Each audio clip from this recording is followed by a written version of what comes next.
Hi, it's Miss Heather from Conservatory of the Ozarks, and I'm here with a little update video about the conservatory and also me, for anybody who's interested, and also kind of for my own self to remember what's going on right now later. So I thought of a few other things about the Christmas show that I didn't remember to say in the video I did about that. And I actually tried to record a video about it a couple times, but I had to redo it because it is so poignant. I just couldn't get through the video without crying. But, so, it was the night before the Christmas show, and I was at my studio by myself, and I had to frame all of the award certificates for all the students who were performing in the Christmas show. Then I had to take all of the Christmas show shirts, put them in a gift box, put all of the Christmas show ornaments in a gift box, make sure they all had a bow and a tag with the student's name on it, and that they were all in the right order, with the right size shirt, hopefully. And was working on that, making sure the program orders were all ready to go, and, you know, all those last minute things. And I was tired, of course, because it was the end of the week, so I'd been teaching all week, and of course that is always my most stressful week of the year, because it's just nonstop trying to get everything ready for the Christmas show, and this year was way more stressful than usual because of all of the COVID extra rules to follow, the seating arrangements and the occupancy guidelines and just all of that stuff. So I got a call from my parents, and we'd found out a few weeks before that my dad, you know, he might have cancer, but we weren't sure. He was having a biopsy, and so he called and told me that he had cancer, for sure. And I was just there by myself with all of this huge to-do list I had to do. And I was so tired, but I mean, there was no choice. There's nobody else to do it. And there's no time to do it at a different time than right then, because I needed to deliver all of the online student awards the next morning so they would be ready before the show started. And so I was just there, like, crying, obviously. Just hoping my dad would be okay, and just, I don't know, my fiance, I was talking to him on the phone afterwards, and he's like, well, why don't you just come home? And I'm like, I can't, this all has to get done. And also, I don't know if you've ever experienced this, but I always think it's nice to have, like, a thing to do. Sometimes it's just better to have a thing to keep you busy instead of just sitting and feeling sad.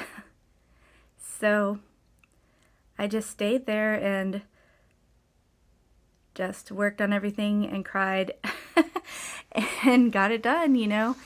And wow, it really put a damper on the Christmas show for me, because the whole time I was just thinking about that. So, you know, this is why I've had to record this video so many times. I thought I was, like, in a good enough mood that I could get through it, but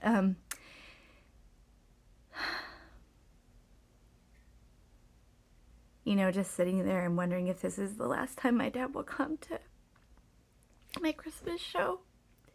So I was hoping that everything would go really perfectly. Anyways,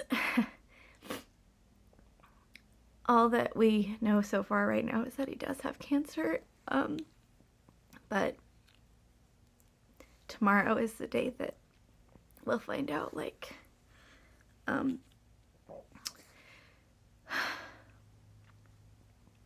how bad it is, and if there are treatment options, and if there are treatment options, like, what those options are.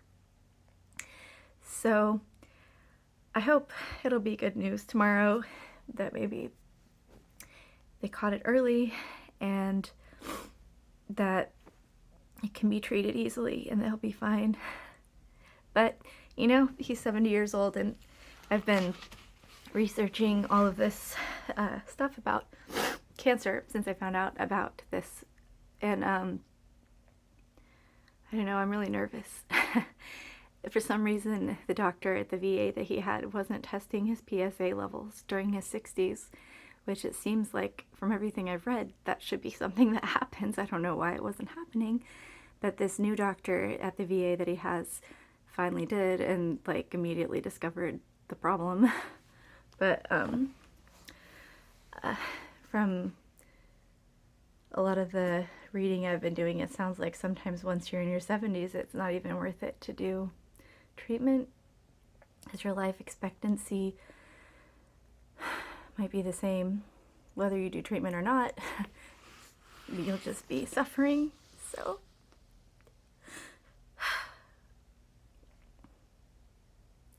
anyways, it's like this horrible thing to think about, but we'll see tomorrow. You know, maybe it won't be that bad. And the conservatory has been doing pretty well, actually. We've been getting quite a few calls, like actually to the point that, you know, I really have to be careful to make sure that we have everything recorded on inquiry forms, because it's like easy to get them mixed up right now. So that's good, but not nearly enough calls, you know, to recover all of our lost ground. It's like starting over again from nothing. Once the shutdown had happened and we lost a bunch of students, and then, you know, the teachers with the biggest studios left when they thought we were closing. So, you know, you're left with almost nothing, starting over again. It's going to take a lot to get things back to where you're solvent once more. And shoot, I don't know what to expect. Like, I thought last week that there was going to be a civil war and our country might be over. So I don't know how many people are feeling excited about starting music lessons right now. With COVID and all of the rioting and stuff that's going on. But so I mean, my little problems are nothing compared to the bigger picture, but of course I'm living through my little problems, so that's what's on my mind. And I'm so thankful, you know, for all the people who donated to our GoFundMe, and to John and Donna, who gave us the big donation that allowed us to stay open, and to the people who are in charge of the CARES Act, who gave us funding as well, because we're open right now, you know, and we shouldn't have been. We should have closed in September.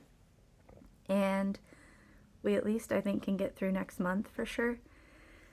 After that, I have no idea. Like, we're going to run out of money, and even with the new students that we've had start over the past few months, that's not enough, like, for us to pay our bills in our building where we're at right now. We would have to have such a massive influx to get back to where we were, which was the right amount of students to be in the building that we're in now. So I don't know for sure what my life will look like in 3 months, or what the conservatory will look like in 3 months. I'm hoping for a happy ending for us and for our country and for the world and for my dad. But we'll see what happens.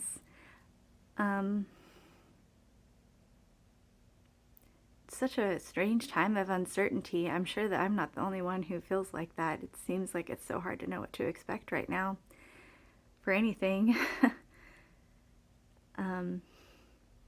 Oh, and one other thing, I'm trying to plan my wedding right now, and I feel so bad because I just saw my friend Katie go through trying to plan a COVID wedding, and my friend Lauren trying to plan a COVID wedding, and wow, my friend Katie like had to change her date, had to change her venue, had to uninvite a bunch of people, and my friend Lauren just gave up on it and decided to elope for now and, you know, try to deal with the wedding thing later.